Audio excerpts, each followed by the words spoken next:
Cleveland Big Cat Williams a accumulé 82 victoires, dont 62 par knockout. Williams à terre. Il s'est forgé une réputation comme l'un des poids lourds les plus redoutés de son époque. Mais pour chaque moment de gloire dans le ring, il y avait un titre plus sombre en dehors. Une fusillade brutale avec la police l'a laissé lutter pour sa vie. Une agression violente impliquant un couperet à viande a failli tout lui coûter. Et après avoir survécu à tout cela, il était mort seul au coin d'une rue, de la manière la plus tragique imaginable.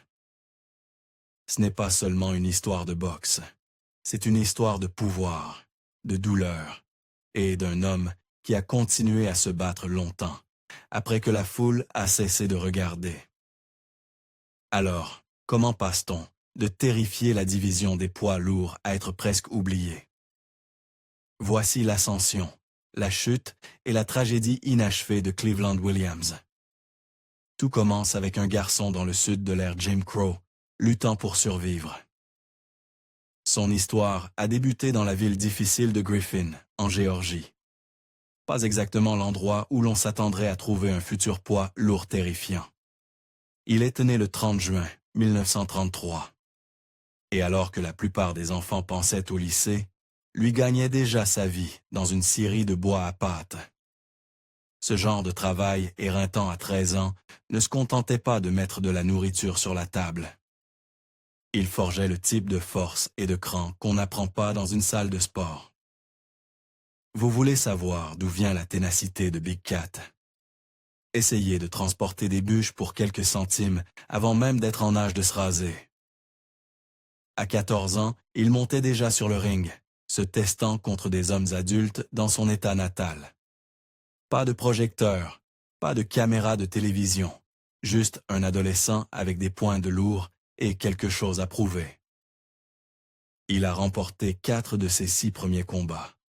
Une preuve suffisante que sa puissance était bien réelle, jusqu'à ce que les autorités de l'État agitent un doigt désapprobateur. Trop jeune, fiston. Ils lui ont retiré sa licence et l'ont renvoyé à la Syrie. La plupart des espoirs auraient boudé. Cleveland Williams, lui, a grogné et attendu son heure. Dès qu'il a eu 18 ans, il a filé à Tampa comme un prisonnier, goûtant à la liberté. Décembre 1951, début professionnel, et un véritable festival de démolition. Williams a déferlé sur le circuit du Sud avec 27 victoires consécutives, dont 23 par knockout. Ce n'est pas de la chance, c'est de l'artillerie. Les nouvelles se sont vite répandues. Il y a un nouveau poids lourd en ville qui perce des trous dans les cages thoraciques. Les promoteurs adoraient les knockouts. Les adversaires détestaient les commotions.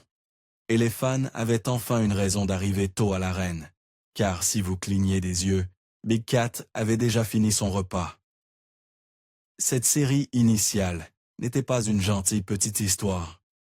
C'était un avertissement. Et la boxe, comme toujours avec les hommes dangereux, a fait ce qu'elle fait toujours. Elle a encaissé l'échec et a fait semblant de ne pas voir l'orage à l'horizon. On ne l'appelait pas Big Cat pour rien. Bien sûr, Cleveland Williams était imposant, avec de larges épaules, plus de 200 livres de muscles bruts, mais il y avait plus que sa taille. Il se déplaçait comme un prédateur, toujours prêt à bondir, toujours dangereux.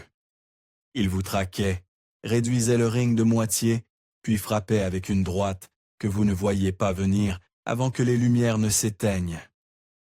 Les poids lourds sont censés être des tanks pesants. Williams était un tank avec la suspension d'un guépard.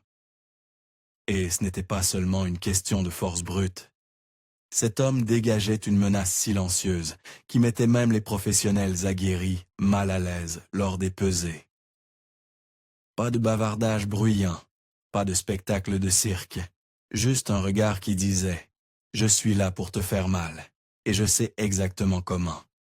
Les promoteurs voyaient ce package, taille, vitesse, knockout spectaculaire, et commençaient à murmurer « Futur champion ». Les fans n'avaient pas besoin d'être convaincus. Les résultats parlaient d'eux-mêmes, Dans une ère de poids lourds débordant d'hommes robustes, Big Cat rendait tout le monde lent, ordinaire et douloureusement mortel. Mais la boxe n'est jamais une ligne droite. L'ascension de Williams a heurté son premier obstacle en septembre 1953. Il a croisé Sylvester Jones, a perdu par décision et a goûté à la véritable défaite pour la première fois. Ça piquait, mais une perte peut être considérée comme une leçon. Puis vint juin 1954. Bob Satterfield, un véritable bombardier qui détruisait les réputations. 3 rounds brutaux plus tard, Big Cat était à terre, et soudain, les murmures ont commencé. Peut-être n'est-il qu'un tas de muscles et de shorts. Peut-être qu'il s'effondre quand les coups en retour sont réels. En boxe poids lourd, le doute se propage plus vite que le sang. Une mauvaise soirée peut transformer les gros titres en nécrologie.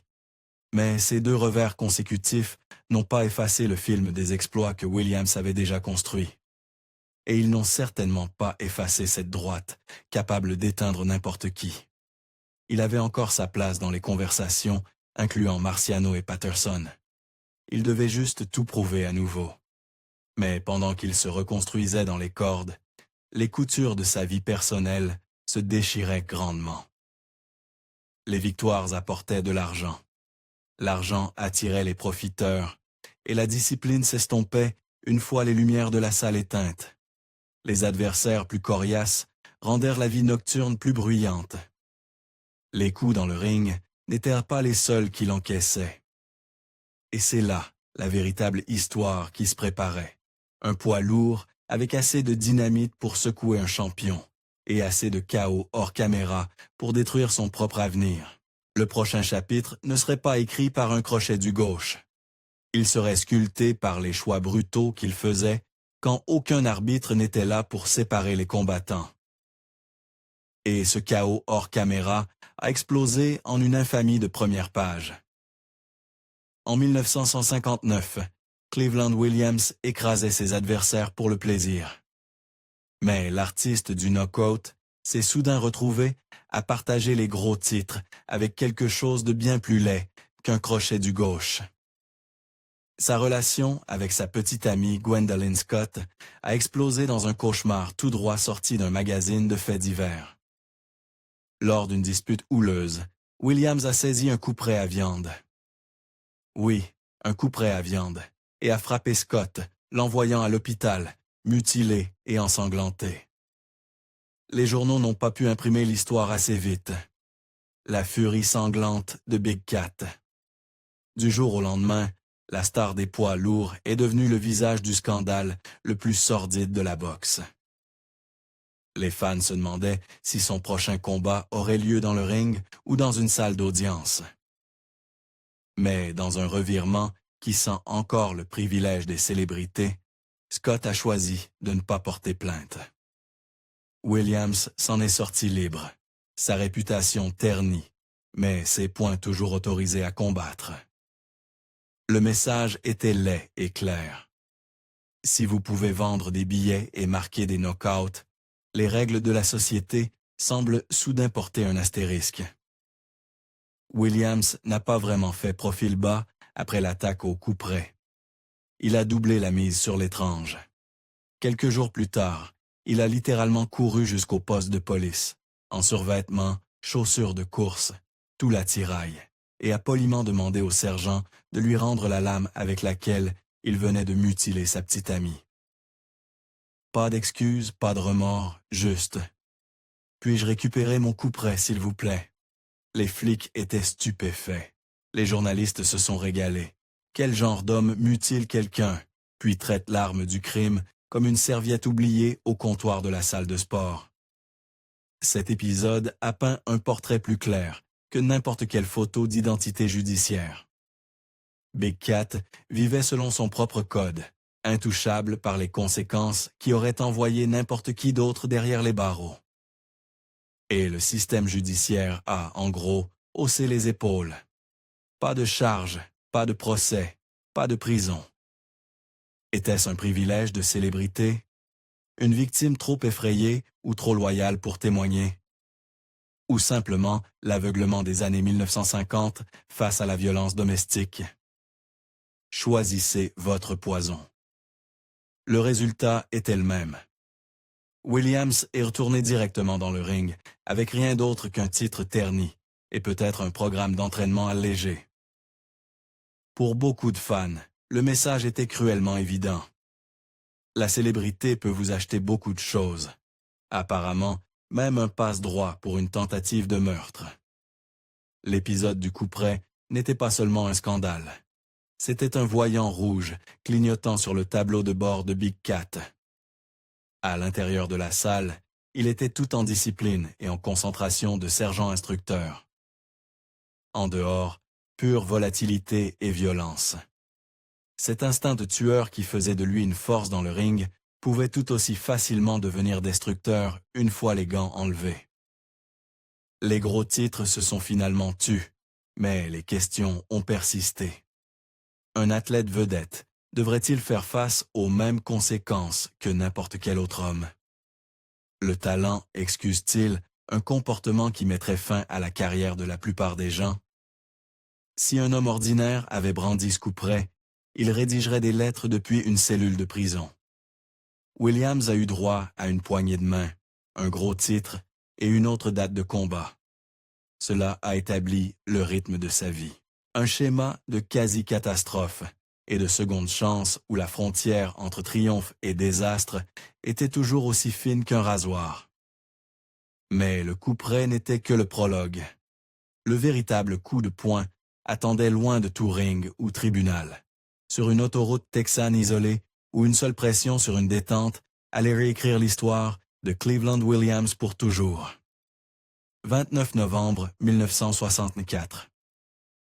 Houston, Texas.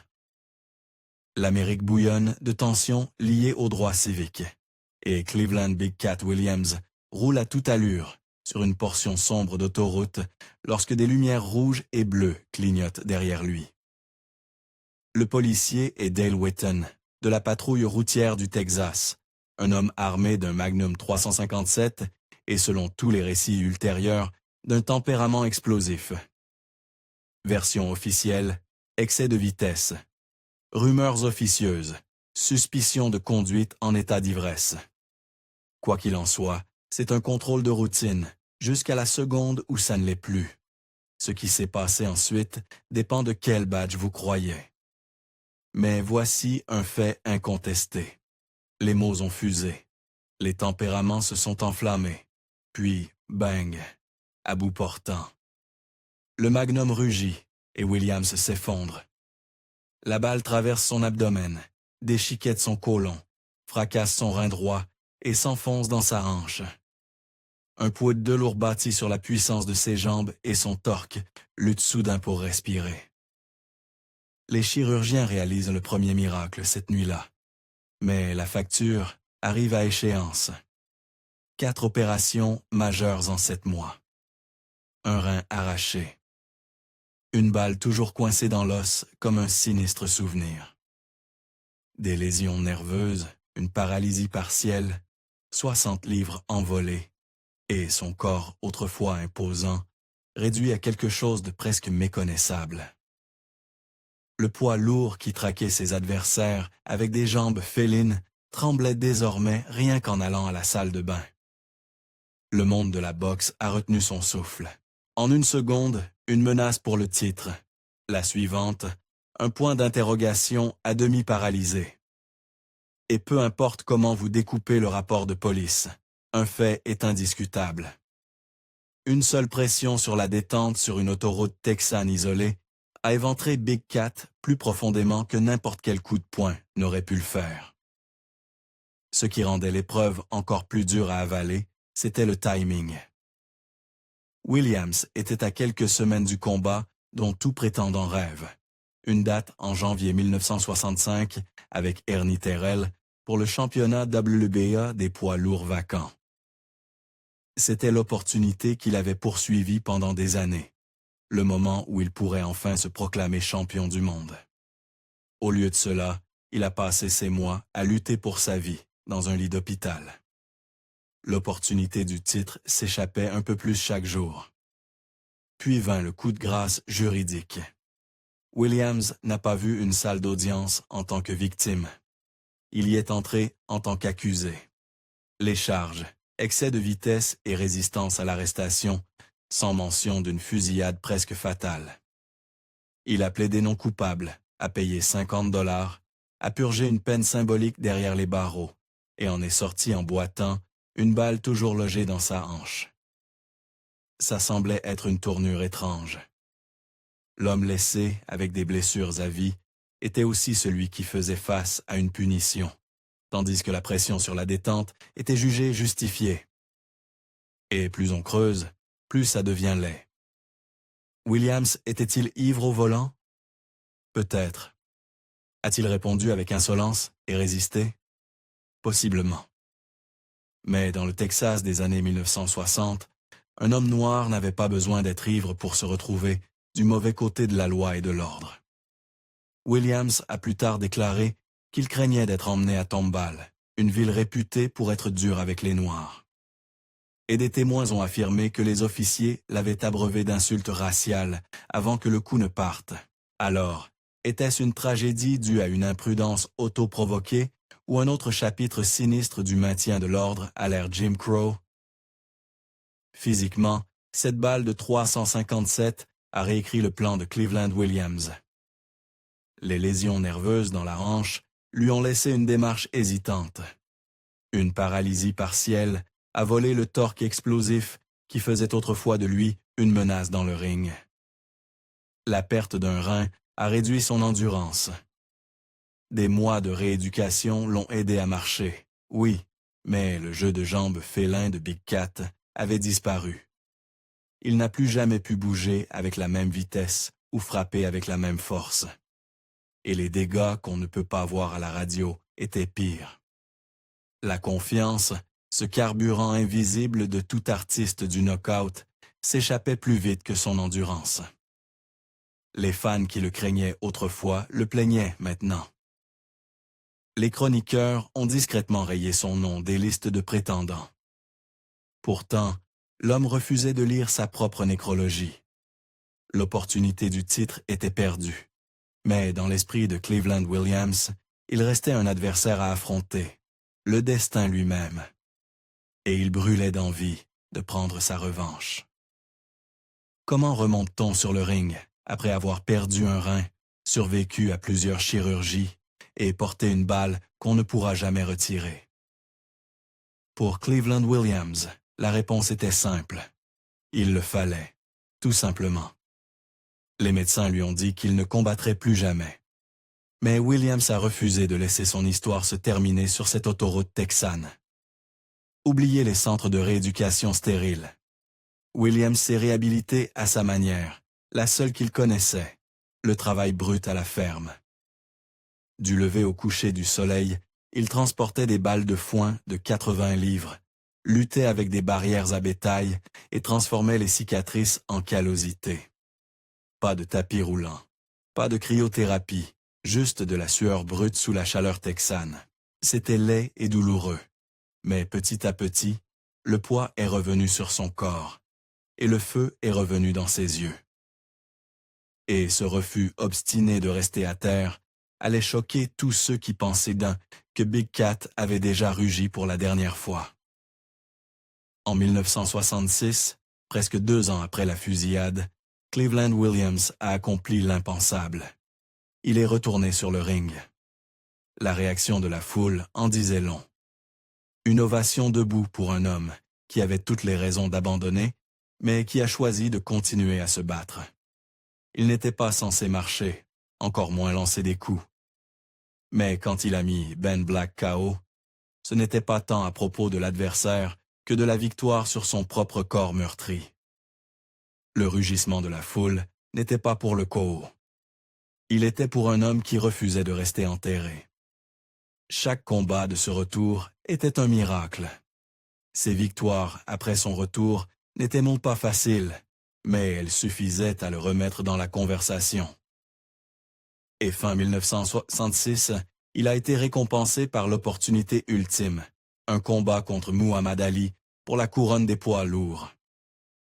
14 novembre 1966, Houston Astrodome, la scène dont tout boxeur rêve. Ce n'était pas juste un combat pour le titre.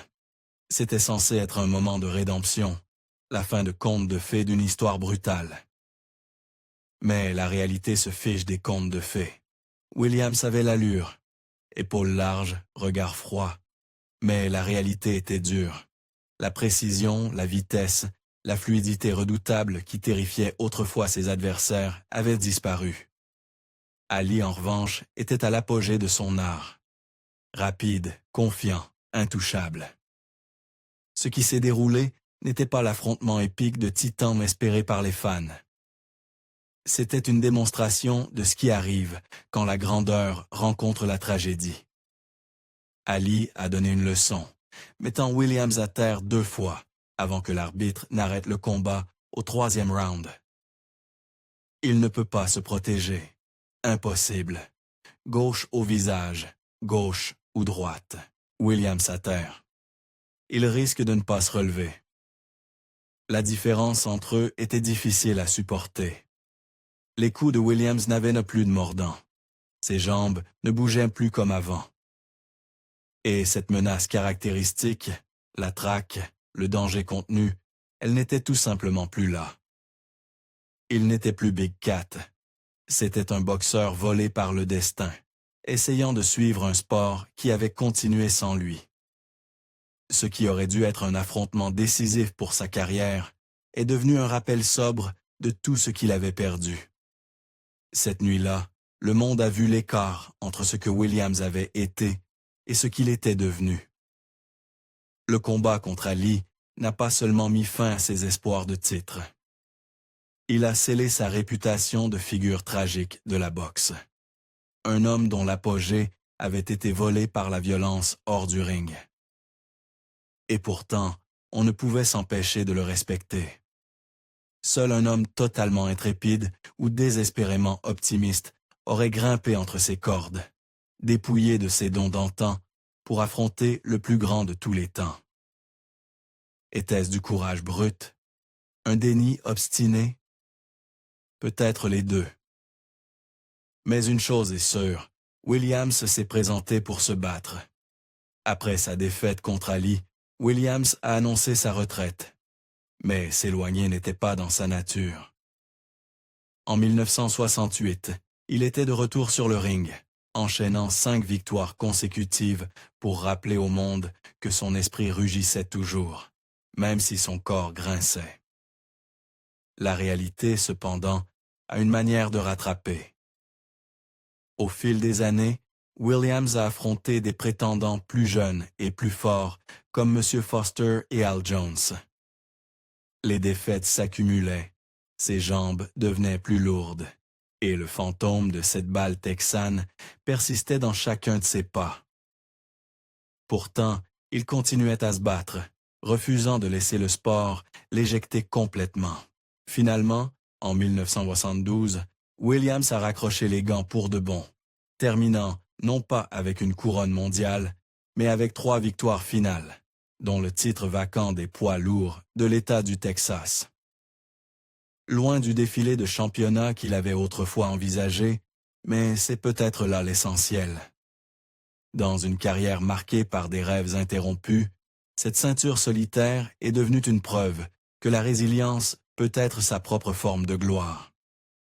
Mais quand les acclamations se sont tues et que la foule a disparu, Cleveland Williams s'est retrouvé sans titre, sans rugissement de la foule, juste un ring vide et l'écho de ce qui aurait pu être. Ce qui restait était un homme confronté à un autre type de combat. Un combat qui ne se terminait pas avec le son d'une cloche. La drogue et le désespoir ne sont pas des gros titres que quiconque associe à son nom. Mais pour Williams, cela est devenu la dure vérité. Son corps, autrefois une forteresse, était maintenant un champ de bataille, et les fans étaient passés à autre chose. Le premier à s'effondrer fut sa santé. Cette balle de 1964 ne l'a jamais laissé en paix. Une insuffisance rénale chronique s'est installée, et dès 1988, les choses ont empiré. Il a perdu son rein restant et a commencé une dialyse régulière, 3 fois par semaine. Le diabète s'est aussi installé, drainant le peu de force qui lui restait. Plus de camps d'entraînement, plus de projecteurs, juste le clic froid des machines et le quotidien éreintant pour rester en vie. Le même guerrier qui esquivait les meilleurs coups d'Ali était maintenant enfermé dans un combat pour survivre.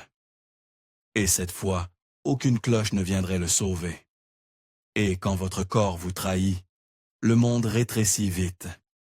Cleveland Williams est passé des vestiaires et des files d'autographes à des appartements vides et des factures impayées. La discipline qui régissait sa vie, matin précoce, régime strict, sparring sans fin, a été remplacée par le chaos. Plus d'entraîneurs, plus de managers, plus de fans pour l'acclamer. Comme tant de boxeurs, Williams n'avait pas planifié ce qui viendrait après. Il n'avait pas épargné pour la retraite, et les cachets de ses années de gloire ont disparu dans les factures médicales. La structure du ring a cédé la place à une vie sans coin ni corde pour le garder en sécurité. Un champion déchu, échoué dans un monde qui avance sans vous. Les projecteurs étaient éteints, mais les problèmes ne faisaient que commencer. Puis vint le round le plus sombre. Dans les années 70 et 80, Williams ne se battait pas seulement contre une santé déclinante et des comptes bancaires en chute libre. Il était impliqué dans le trafic de drogue. Il a été arrêté et a plaidé coupable à 2 chefs d'accusation de conspiration liés à la distribution d'héroïne. Ce n'était pas un simple écart de conduite. C'était un schéma accablant. Selon les dossiers judiciaires, le juge a pointé du doigt l'historique de Williams dans le commerce de la drogue comme un facteur clé dans sa condamnation.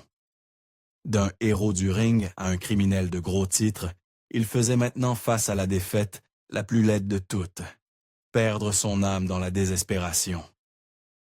Le tribunal lui a imposé 2 peines consécutives de 5 ans de prison, plus 3 ans de probation pour chaque chef d'accusation, rendant abondamment clair qu'il n'était plus seulement un boxeur déchu, mais un criminel condamné.